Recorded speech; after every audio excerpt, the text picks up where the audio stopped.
Hello friends, आप सभी का आपके YouTube channel Excel in Education में स्वागत है। फ्रेंड्स, आज की इस वीडियो में हम लोग बात करेंगे आईसीटी, आपका जो सूचना तकनीकी वाला पार्ट है, वहाँ से आपके कंप्यूटर के, इंटरनेट के, इन सब टॉपिक से क्वेश्चन बनते हैं। स्मार्टफोन और शिक्षण में उपयोगी ऐप्स, डिजिटल शिक्षण सामग्री के उपयोग की जानकारी, ये सब आपके टॉपिक्स हैं जो कि सूचना तकनीकी में हैं प्राथमिक शिक्षक भर्ती के लिए। तो यहाँ से आपके 5 नंबर के क्वेश्चन बनते हैं। तो आज हम बिल्कुल बेसिक से स्टार्ट करेंगे। कंप्यूटर, एक इंट्रोडक्शन इसका, जो कि यहाँ से बेसिक क्वेश्चन आपके बनते हैं। तो ठीक है, आप अगर चैनल पर नए हैं तो चैनल को सब्सक्राइब कर लीजिए। वीडियो पसंद आती है तो लाइक एंड शेयर करिएगा। चलिए स्टार्ट करते हैं। कंप्यूटर, जैसे कि सभी लोग जानते हैं कि आजकल बिना कंप्यूटर के कहीं भी किसी भी क्षेत्र में काम करना इतना आसान नहीं है। तो इसका उपयोग हर जगह ही होता है, क्योंकि इसकी एक अच्छी एक्यूरेसी, एक अच्छी स्पीड और डाटा स्टोरेज की कैपेसिटी, इन सब कारणों से इसका उपयोग हम हर जगह करते हैं। तो आइए देखते हैं कि इसके मेन फीचर्स क्या हैं। पहले देखिए, पहले एक इसकी डेफिनेशन देख लीजिए। ऑक्सफोर्ड डिक्शनरी के अनुसार कंप्यूटर एक स्वचालित इलेक्ट्रॉनिक मशीन है। आप जानते हैं इलेक्ट्रॉनिक मशीन होती है और इसका उपयोग तर्कपूर्ण गणनाओं के लिए प्रयोग किया जाता है, कैलकुलेशन के लिए किया जाता है। आगे देखिए, यहाँ पर इसके कुछ कार्य दिए हैं। तो इस डेफिनेशन के हिसाब से हम ये जानते हैं कि कंप्यूटर क्या है, एक इलेक्ट्रॉनिक मशीन है जो इनपुट के रूप में डाटा स्वीकार करती है। फिर इसको जो इंस्ट्रक्शन दिए जाते हैं, डाटा को प्रोसेस करके उसे इंफॉर्मेशन में बदलता है और इस डाटा को और इस इंफॉर्मेशन को फिर वो स्टोर करता है और इन स्टोर किए गए, प्रोसेस किए गए परिणामों को वो फिर आवश्यकता अनुसार आउटपुट के रूप में हमको देता है। तो इस तरह से इसके जो काम हैं वो हम फंक्शन देख सकते हैं। डाटा को इनपुट के रूप में स्वीकार करना, डाटा को दिए गए निर्देशों के अनुसार प्रोसेस कर सूचना में बदलना। आप जानते हैं कि ये 0 और 1 के फॉर्म में, बाइनरी डिजिट के फॉर्म में काम करता है। तो ऐसे इनपुट के रूप में हमने दिया, फिर प्रोसेसिंग होती है, फिर स्टोरेज होता है, डाटा और सूचना को भविष्य के लिए स्टोर किया जाता है। फिर इस सूचना का एनालिसिस करके आउटपुट के रूप में यह हमको देता है। तो इस तरह से ये कि इसका बेसिक फंक्शन हुआ। आगे देखिए, इसके कुछ कंपोनेंट्स हैं।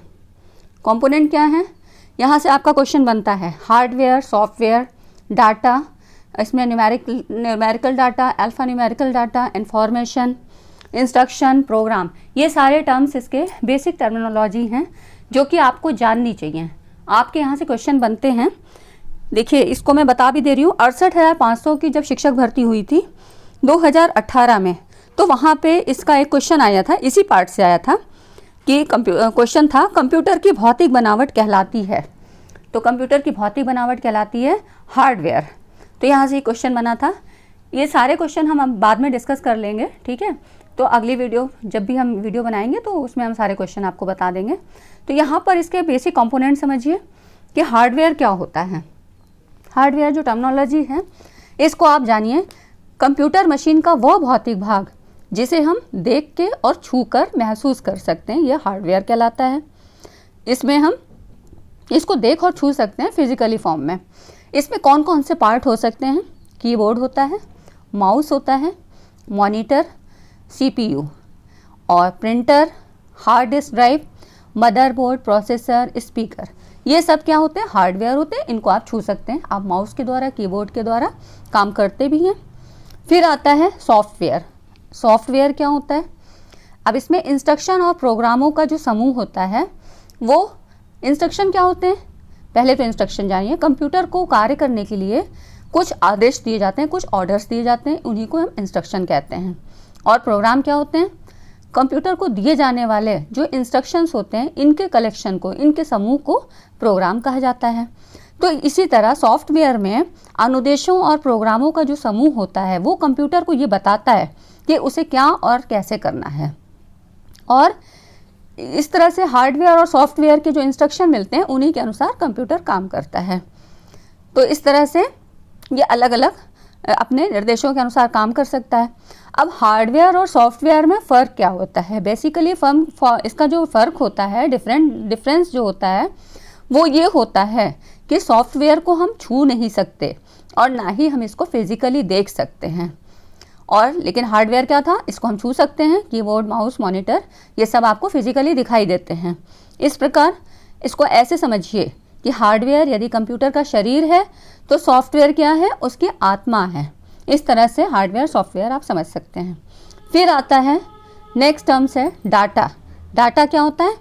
डाटा होता है रॉ फैक्ट्स और सूचनाओं का एक एट रैंडम जो है इसका कलेक्शन होता है, जिसमें कि कोई इससे आप मीनिंग नहीं निकाल सकते हैं, कोई सार्थक निष्कर्ष नहीं निकाल सकते हैं। ये किस तरह से होते हैं? ये दो तरह के होते हैं। यहाँ पर न्यूमेरिकल डाटा यहाँ न्यूमेरिकल फॉर्म में होते हैं, जैसे कि आप जानते हैं कि 0 to 9 यहाँ पर अंकों का प्रयोग किया जाता है। और इस तरह के जो मतलब न्यूमेरिकल मतलब न्यूमेरिक्स एक संख्याओं के फॉर्म में हम बात करते हैं 0 to 9 अंकों के रूप में। और इस तरह की जो डाटा पर यहाँ पर मैथमेटिकल ऑपरेशन प्लस माइनस मतलब एडिशन, सब्ट्रैक्शन, मल्टीप्लिकेशन, डिवीज़न, ये सारे ऑपरेशंस यहाँ पर किए जा सकते हैं। अब जैसे कहीं पे विद्यार्थियों का रिजल्ट, उसके जो है प्राप्तांक, इन सब का रिजल्ट निकालना है, कहीं पर ऑफिस में कर्मचारियों का वेतन निकालना है, तो वहाँ पर ये न्यूमेरिकल डाटा का यूज़ होगा। और अल्फ़ा न्यूमेरिकल क्या होता है? चिन्हात्मक डाटा, नाम से भी आप जान सकते हैं। इसमें क्या होता है? अक्षरों, अंकों और चिन्हों का प्रयोग किया जाता है। इसमें क्या होता है कि जब साइंस का प्रयोग हम करते हैं, मतलब साइन मतलब चिन्ह, तो इसमें अंकगणितीय क्रियाएं नहीं की जा सकती हैं, पर इनकी तुलना की जा सकती है। इस तरह से इन दोनों में डिफरेंस हो गया। अब आता है नेक्स्ट टर्म्स है इसका इंफॉर्मेशन, सूचना। सूचना क्या होता है? जो डाटा होता है, जो भी हमने इनपुट के फॉर्म में दिया, उसका उपयोगिता के आधार पर एनालिसिस किया जाता है और इसके कलेक्शन के बाद तथ्यों को सूचना कहते हैं। जो भी हमें इन्फॉर्मेशन मिलती है वो सूचना कहलाती है। इस तरह से जो डाटा था उसको हमने पहले पढ़ा कि वो अव्यवस्थित फॉर्म में था, एट रैंडम फॉर्म में था, जबकि जो सूचना आपको मिलती है वो प्रयोग करने वाले के लिए उपयोगी होती है और एक व्यवस्थित फॉर्म में मिलती है। तो इस तरह से यह हो गई इन्फॉर्मेशन की बात। आगे देखिए फ्रेंड्स, वीडियो पसंद आ रहा है तो आप लाइक कर सकते हैं, हमारा भी मोटिवेशन बढ़ता है, और अपने फ्रेंड्स के बीच में इसको ज़रूर शेयर करिए। आगे देखिए, ये दो टर्म्स भी बहुत इंपॉर्टेंट हैं, यहाँ से आपकी क्वेश्चन बन सकते हैं। तो कंप्यूटर शब्द की उत्पत्ति क्या हुई? ग्रीक भाषा के कंप्यूट शब्द से हुई है, जिसका अर्थ है गणना करना। इसे हिंदी में क्या कहते हैं? संगणक कहा जाता है। संगणक मतलब जो जिससे हम कैलकुलेशन कर सकें। और यहाँ पर दूसरा टर्म देखिए, चार्ल्स बेबेज। चार्ल्स बेबेज, इनको फादर ऑफ मॉडर्न कंप्यूटर कहा जाता है। ये भी आपसे पूछ सकता है, बेसिक क्वेश्चन है, आपको पता होना चाहिए कि फादर ऑफ मॉडर्न कंप्यूटर्स कौन है? चार्ल्स बेबेज को कहा जाता है। आधुनिक कंप्यूटर विज्ञान का जनक कहते हैं। ठीक है, आगे देखिए, इंस्ट्रक्शन और प्रोग्राम। ये सारे टर्म्स आपको समझने इसलिए ज़रूरी है क्योंकि वहाँ पे क्या है, आप जानते हैं, सब कुछ सही है कि आप कंप्यूटर को ऑपरेट करते हैं, आप उस पर सारे काम करते हैं, सब कुछ जानते हैं, लेकिन कई बार क्या होता है कि वो इतने नियर बाई क्वेश्चन के आंसर्स होते हैं, जो ऑप्शन आपको दिए होते हैं, फिर हम टिक गलत लगा देते हैं। इसीलिए एक एक टर्म्स को बहुत अच्छे से बारीकी से समझ लेना चाहिए। इंस्ट्रक्शन, अनुदेश कहते हैं। इंस्ट्रक्शन को, कंप्यूटर को कार्य करने के लिए जो आदेश दिए जाते हैं, इन्हीं को अनुदेश कहते हैं या इंस्ट्रक्शन कह सकते हैं। और इन्हीं का जो कंप्यूटर को दी जाने वाले जो इनका अनुदेशों का समूह होता है, इसी को प्रोग्राम कहा जाता है। तो ठीक है, इंस्ट्रक्शन और प्रोग्राम आपको समझ में आ गया कि ये दोनों क्या होते हैं। आगे देखिए, इसकी कुछ कैरेक्टरिस्टिक्स हैं। कैरेक्टरिस्टिक्स ऑफ कंप्यूटर, क्योंकि हम लोग बिल्कुल बेसिक से पढ़ रहे हैं तो एक नज़र इन पे भी डाल लेना चाहिए, उसमें कोई प्रॉब्लम नहीं होती है। देखिए स्पीड की बात की जाए तो स्पीड तो कंप्यूटर की बहुत तेज़ होती है, जो कि एक इंसान नहीं कर सकता है, लेकिन उस चीज़ को कंप्यूटर कर सकता है। कंप्यूटर नैनो सेकेंड्स में गणनाएं कर सकता है। तो इस तरह से सोचिए कितना जो है फास्ट इसका कैलकुलेशन होता है। और इसमें जो इसकी स्पीड होती है, 1 सेकेंड में प्रोसेस किए गए इंस्ट्रक्शंस की संख्या के आधार पे होती है। तो यहाँ पर इसका जो मेज़रमेंट होता है ये MIPS, तो मिलियन इंस्ट्रक्शंस पर सेकंड में इसका मेज़रमेंट किया जाता है। इसकी जो स्पीड होती है इसको हम MIPS में मेज़र कर सकते हैं। ये कंप्यूटर 1 सेकंड में 10 लाख मिलियन से भी अधिक निर्देशों को प्रोसेस कर सकता है। अब है, ये तो हो गई स्पीड की बात।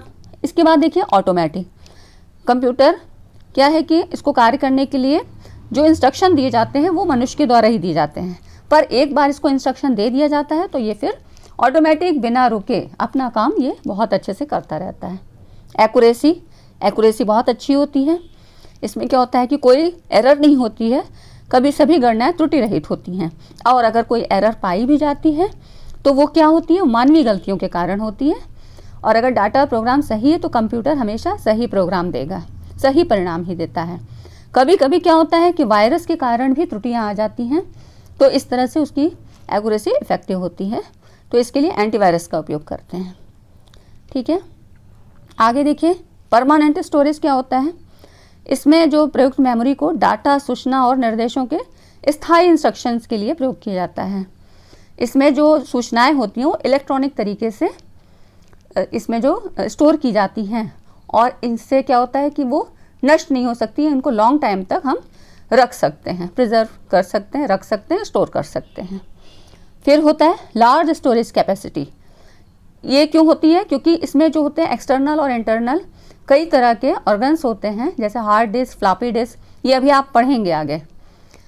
तो हार्ड डिस्क है, फ्लॉपी डिस्क है, मैग्नेटिक टेप, CD रोम, इन सब में क्या होता है कि बहुत सारा डाटा और सूचनाओं का कलेक्शन किया जा सकता है, और कंप्यूटर में जो सूचनाएं होती हैं वो कम स्थान घेरती हैं, तो इसकी क्या होती है, स्टोरेज कैपेसिटी बढ़ जाती है। फिर यहाँ पर देखिए भंडारित सूचना को तीव्र गति से प्राप्त करना। अब क्या होता है कि ये कुछ ही सेकंड में जो सूचनाएं होती हैं उससे आवश्यक सूचनाओं को प्राप्त किया जा सकता है। एक कौन सी मेमोरी का काम होता है, रैंडम एक्सेस मेमोरी। इसके प्रयोग से ये काम और भी सरल हो जाता है, RAM, रैंडम एक्सेस मेमोरी। इसके बारे में आप सब डिटेल में आगे पढ़ेंगे, क्योंकि यहाँ से रैम और रोम के बारे में बहुत पूछा जाता है। आगे देखिए जल्द लेने की क्षमता, क्विक डिसीजन होता ही है कि यहाँ पर बहुत जल्दी डिसीजन हो जाता है। और वर्सेटैलिटी, विविधता, कंप्यूटर की सहायता से विभिन्न प्रकार के जो कार्य होते हैं वो संपन्न किए जा सकते हैं। और जो आजकल के हाई टेक्नोलॉजी कंप्यूटर्स हैं, इनसे तो एक ही अलग अलग तरह के कार्य एक साथ किए जा सकते हैं, तो बहुत ज़्यादा स्पीड भी बढ़ जाती है और जल्दी काम हो सकता है। रिपीटिशन, जो कि क्या होता है कि एक ह्यूमन बीइंग के द्वारा बार बार उसको रिपीट करने वाला काम आसानी से नहीं हो सकता, उसमें एरर आने की संभावना होती है। लेकिन यहाँ पर क्या होता है कि कंप्यूटर को इंस्ट्रक्शन आदेश देकर एक ही तरह के कार्य बार बार और अच्छी विश्वसनीयता और तीव्रता से कराए जा सकते हैं। एक उसमें रिलायबिलिटी अच्छी रहती है, कोई एरर नहीं आती है, स्फूर्ति होती है। कंप्यूटर एक मशीन होने के कारण वो क्या होता है, उसमें कोई दोष नहीं पाए जाते हैं और कोई थकान और बोरियत नहीं होती है, और हर बार वो क्या होता है, एक अपनी पोटेंशियल से वो काम करता रहता है। सीक्रेसी, आप लोग सभी जानते हैं कि पासवर्ड का यूज़ किया जाता है, तो इससे क्या होता है कि गोपनीयता बनी रहती है। तो पासवर्ड के प्रयोग से क्या होगा कि जो डाटा और कार्यक्रम है इसको पासवर्ड जानने वाला व्यक्ति ही देख पाएगा, अदर कोई भी इसका यूज़ नहीं कर सकता है। तो ये तो होगी बेसिक कैरेक्टरिस्टिक। आगे देखिए फिर लिमिटेशंस भी हैं कुछ, कि इसके लिमिटेशन क्या है।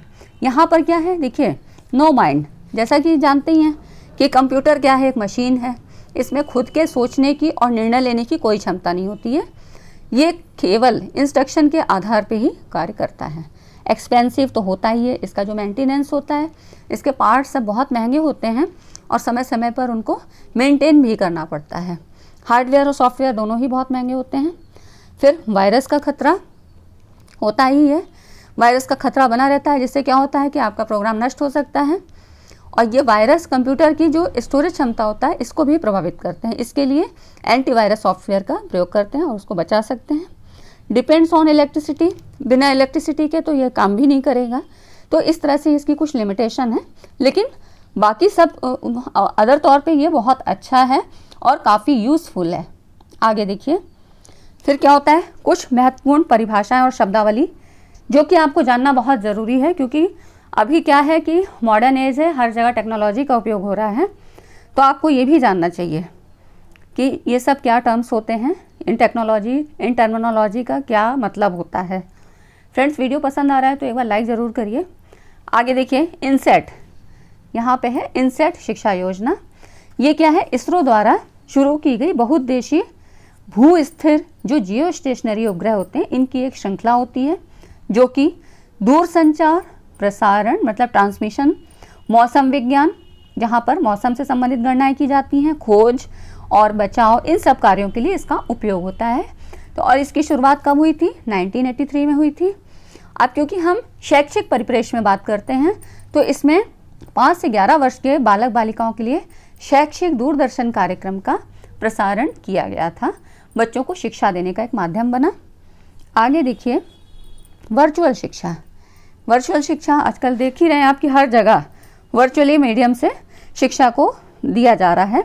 इसमें क्या होता है कि छात्र और शिक्षक व्यक्तिगत रूप से सहयोग बिल्कुल भी नहीं करते हैं, और बल्कि क्या होता है कि ये विभिन्न स्थानों पर होते हुए कंप्यूटर के माध्यम से एक दूसरे से जुड़े रहते हैं। तो इस तरह से यहाँ पर ये वर्चुअल शिक्षा हो जाती है। आपने देखा भी है कोविड के दौरान कि हर जगह ऑनलाइन क्लासेस ही कराई जा रही हैं, ऑफलाइन क्लासेस सब बंद हैं।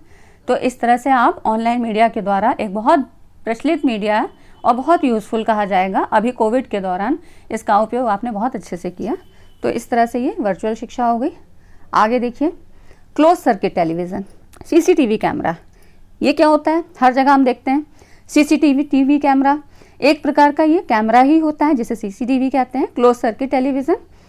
इस कैमरे से अगर एक ही स्थान पे कोई आदमी बैठा है तो वो उस स्थान के आसपास हो रही घटनाओं पर नज़र रख सकता है और लोगों की गतिविधियों को वीडियोस के रूप में सुरक्षित भी रखा जा सकता है कि बाद में भी अगर कहीं ऐसे कुछ ज़रूरत पड़ती है तो उनको हम देख सकते हैं। इस तरह से वो सुरक्षित रहती हैं। हर जगह आपने देखा है क्लोज सर्किट टेलीविज़न कि दुकानों में, मॉल में, चाहे आपके जो कंपटीशन एग्ज़ाम होते हैं, तो हर जगह आजकल इसकी रिक्वायरमेंट बहुत ज़्यादा बढ़ गई है। फिर यहाँ पर देखिए लर्निंग कॉर्नर। लर्निंग कॉर्नर क्या होता है? कॉर्नर और लर्निंग मतलब सीखने का कोना। तो विद्यालय का वो कोना जहाँ लाइब्रेरी की तरह, जैसे लाइब्रेरी में सारी चीज़ें कलेक्ट रहती हैं, तो वहाँ यहाँ पर भी लर्निंग कॉर्नर में भी शिक्षण अधिगम सामग्री का संग्रह होता है। यहाँ पर जो सामग्रियाँ होती हैं इनको बच्चे अपने आप छू कर, देख कर, पढ़ कर अपना नॉलेज बढ़ा सकते हैं, लर्निंग कर सकते हैं। ठीक है, तो ये हो गया learning corner. Kindle e reader क्या है? ये इंटरनेट और टैबलेट आधारित किताबों को ऑनलाइन पढ़ने की सुविधा कराता है। तो इस तरह से पीडीएफ फॉर्म में किताब को पढ़ सकते हैं। अगर आपके पास अगर किताब हार्ड कॉपी के रूप में नहीं है तो आप इसको किंडल ई रीडर के माध्यम से पढ़ सकते हैं। अगला देखिए डिजिटल लाइब्रेरी। अब ये क्या होता है? आजकल आपने सुना है कि हर जगह डिजी लॉकर और डिजिटल पेमेंट, डिजिटल सिग्नेचर, इन सभी का यूज़ करते हैं और इन सभी की तरह से ही डिजिटल लाइब्रेरी भी है। इसका भी यूज़ आजकल बहुत हो रहा है। इसमें क्या होता है कि जो डॉक्यूमेंट्स की सॉफ्ट कॉपी होती है उसको सीडी में पीडीएफ फॉर्मेट में सेव कर लिया जाता है और इस फिर पीडीएफ फाइल्स का प्रिंट भी आप निकाल सकते हैं। तो यहाँ पर आजकल इसी तरह इस लाइब्रेरी में बहुत सी चीज़ों को रखा जा सकता है। तो ये हो गया एक तरह का डिजिटल लाइब्रेरी, मतलब विशेष पुस्तकालय जहाँ पर पाठ, दृश्य सामग्री, वीडियो, पुस्तक, इन सब का डिजिटल संरक्षण किया जाता है, उनको रखा जाता है। फिर है एजुसेट। एजुसेट क्या होता है? ये जो है एक कहना चाहिए शिक्षा के क्षेत्र में उपयोगी उपग्रह होता है। इसका कार्य दूरस्थ शिक्षा, डिस्टेंस एजुकेशन प्रदान करना और राष्ट्रीय प्रादेशिक कवरेज जो एक न्यूज़ होती है उनको कवर करना। एजुसेट क्या होता है? मानव निर्मित जो कृत्रिम उपग्रह है, ये आर्टिफिशियल सैटेलाइट है जिसका कार्य शिक्षा से संबंधित कार्यक्रम के प्रसारण के लिए किया जाता है और इसकी स्थापना अंतरिक्ष में की गई थी। तो इस उपग्रह को 20 सितंबर 2014 को सतीश धवन अंतरिक्ष केंद्र हरिकोटा से शिक्षा के लिए समर्पित किया गया था। तो ये तो हो गई एजुसेट की बात। ये सारे टर्म्स आपने जान लिए।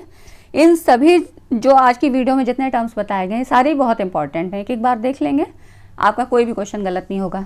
इसी तरह मैं सारे टॉपिक आपको दूंगी, चाहे वो इंटरनेट के हों, स्मार्टफोन के हों, कोई भी हो, सारे टॉपिक आपको सूचना तकनीकी, क्योंकि 5 नंबर काफ़ी ज़्यादा नंबर होते हैं, वो आपके पूरे यहाँ से कवर होंगे।